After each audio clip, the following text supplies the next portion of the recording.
Hey Tubies! So I was cleaning my house today and I was kind of walking around doing a few things and I was noticing a couple little things that, that I place around the house and I've always talked to you guys about making your household magical and how important it is and just what energy and vibrations it continuously continues to stir up, and knowing that you can have your house protected and have the magic flowing without you consistently having to put the energy in doing so. So I went around, I was kind of writing a couple notes on some things and some ideas for you guys. And these ideas will even work for those of you who are pagan or very spiritual or Wiccan and want to incorporate magical items in your house, but not necessarily have a husband or family that does support them. These are things that you can do that people won't even know that they have a magical purpose to them. So it's kind of like shielding your family and protecting them without them even having to know that you're doing it. So a couple things. First, when it comes to doorways in your household, doorways, you go in and out, you have visitors come in and out, and it's just the doorway to allow a lot of energy to come in and or leave and escape. Same as windows pretty much, but it's not anything physical as much as it is just air and energy. So a couple of things that you can do. One is get a horseshoe, and if you can find one, cool. If you have to go buy one, cleanse and consecrate it, and make sure it's, rid of any negative energies that has accumulated from before, but hang it above the most used doorway. This is very great as horseshoes represent good luck. You can decorate the horseshoe if you really like, and, put some ribbons around it, or put some, rune symbols on it, whatever you want to do. But even if you don't, hang it above your door, and it has to be, upside up, and in the shape of a U. You have to understand that anything that comes in and out of it, it actually holds and contains the good luck that it actually brings in.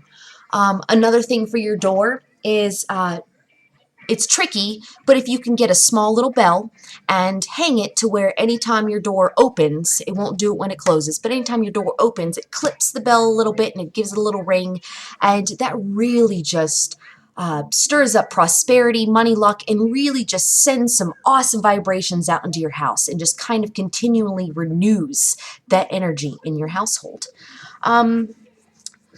Other things that you can do is, one, collect little items that appeal to you, that relate to your totem animal. Or if you're into gnomes and fairies and fairy magic, get some little gnome statues or fairy statues and place them strategically around your house. And know and put your faith in them and visualize that, they are watching over your house and that they are really protecting and giving their little magical what's the word I'm looking for? I always lose lack of a word, but just their little oomph, their little magicalness, their little job, their little speciality. They kind of poof and they add it into your house. I got gnomes and fairies all over the place, and it's just really cool when you pass by in your house and you're like, "Hey gnome, how you doing?" I actually right here on my computer desk, I got a big old gnome. He's got his little light, and he's right here by the front door. And, "Hey gnome, David the gnome, you watching everything?" And he's like, "Yep. Everything's under control, Tiptoe." But it's cool, and I just look at him and he makes me smile. But incorporate things, even if they're little pictures. You're connected with bears or owls or lions or tigers. Oh my, any of that. Hang some pictures up and know that you are spiritually connected to that animal, and you know that they are watching over you, and you can kind of communicate with them in your own way. Visualization. You always hear about visualization. How do you visualize? Well, visualization is controlling your imagination. Everybody has an imagination. Whether you use it or not, that's one thing. But when you do use it, you can really focus and imagine anything and make it happen. And you can manifest anything out of your imagination. It's very important to stay in tune with that. A lot of us as adults kind of lose touch of that. When you're a kid, though, you had imaginary friends that you're a best friend, and your stuffed animals would talk, and you'd have tea parties where your G.I. Joes would talk to each other.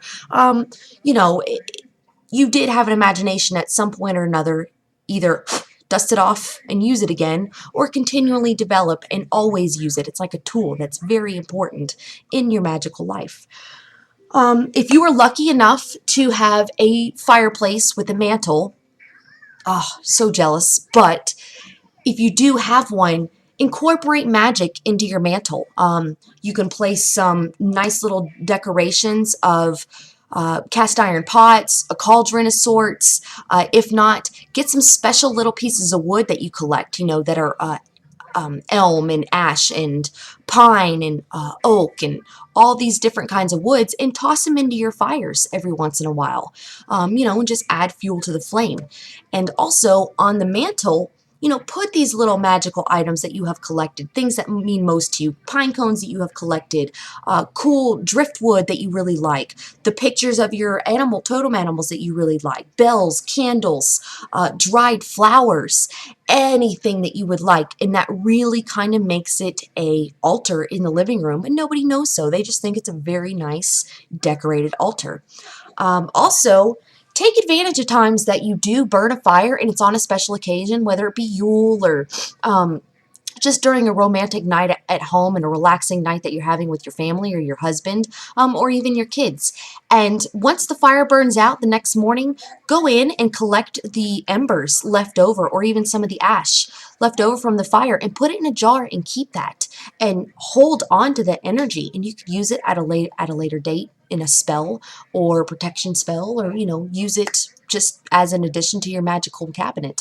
But collecting things like that really hold and contain the energy within, and it's something that you will always be able to remember and reflect on and feel the energy from it, and kind of take you back to that wonderful memory that you had established that night. A few other things that you can do are little sachets. Whoa, out of focus. Hey, mister. This cam. Hold on, we are having technical difficulties at the moment.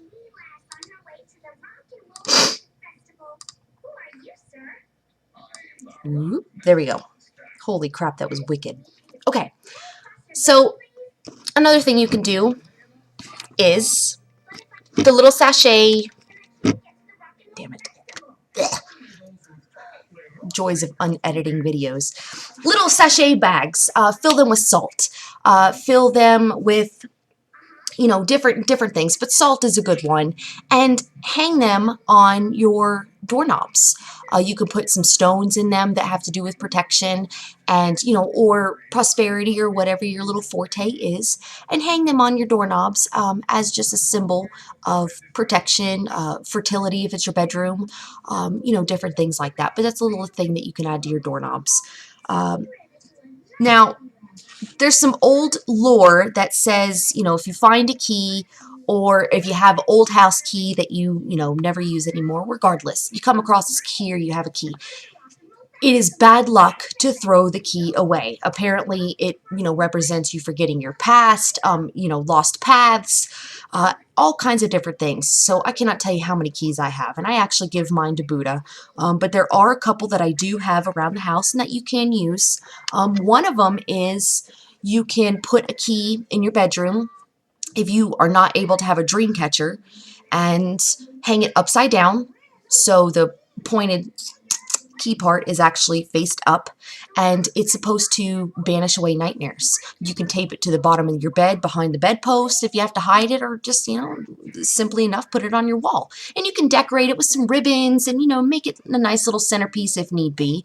And also something that I do with Kaylin, and I actually did with Skylar when she was a little one, but if you have a baby and they sleep in a crib, you can put the key in the crib with them. Now, you need to hide it so they can't get a hold of it with their little mischievous hands and, put it in their mouth and swallow it. You got to be safe about it.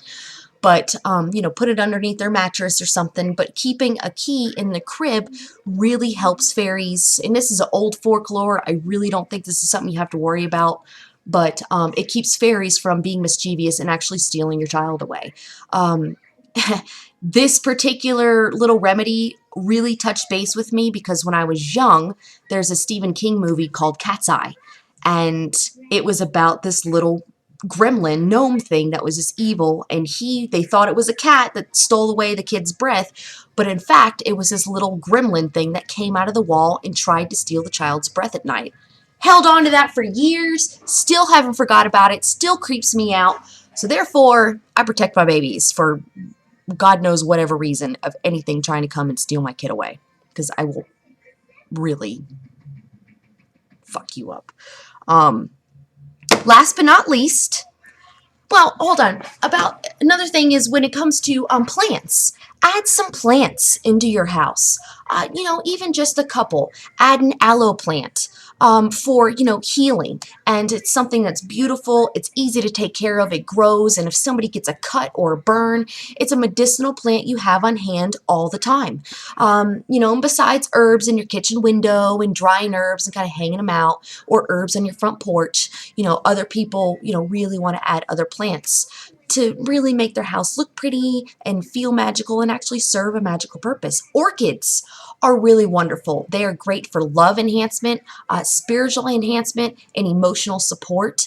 You can get them in several different colors, so if you really want to get snazzy with it, you can pick one that has a particular color that you are either A, drawn to, or B, that really represents what you want, or get a white one that can kind of cover it all. Venus flytraps. Such a cool plant. I've got 2 of them. I love them. I had one when I was a little girl, but they are amazing at capturing anything that comes into your house, whether it be luck, good luck, and any kind of, positive energy, wonderful flow. It catches bugs and, actually keeps houseflies down in your house. But that's a really cool, significant plant. And a few others I'm trying to think. A cactus, another plant that's really easy to take care of, all shapes and sizes. You can decorate them in these cool little atmospheres or environments, rocks and this, that, and the other. But put them on your windowsill, and they ward away burglars. And, in this thing with the salt bags and the sachets, it's great for warding away negative spirits, bad energies. Same thing with adding garlic. Putting a garlic bulb in your kitchen windowsill. Not only is it healing herb, but it is also great at warding away evil energies. So there's lots of cool things you can do. Nobody necessarily knows what they mean but you. Or you can be, hey, what the hell, why do you have cactuses all over the house? Or why you got a horseshoe up there? And you can explain it to somebody and share them with the idea, and they may even like it and respect the fact. Now, last but not least is the garage. It's man space. You don't go in the man cave. You stay out of the man cave. Well, whatever. Which I do. Don't get me wrong.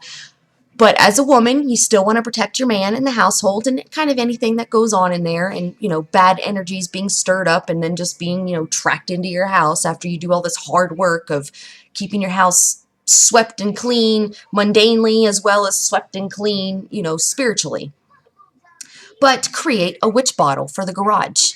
Go around and pick up a couple rusty screws or nails, anything that might be lying around, nuts, bolts, whatever, and that'll fit in the jar. And then sweep up the garage, and everything you sweep up, put into the bottle, and then tuck it away, seal it up, and tuck it away in the corner of the garage and tell your husband not to touch it, or hide it where it's not going to be found. And it's a great protection thing for the garage, and like I said, kind of keeping away any negativity that can build up in there, because it doesn't always have that positive energy flow. It's the garage. It's usually cold, it's usually dirty, usually smells, or not.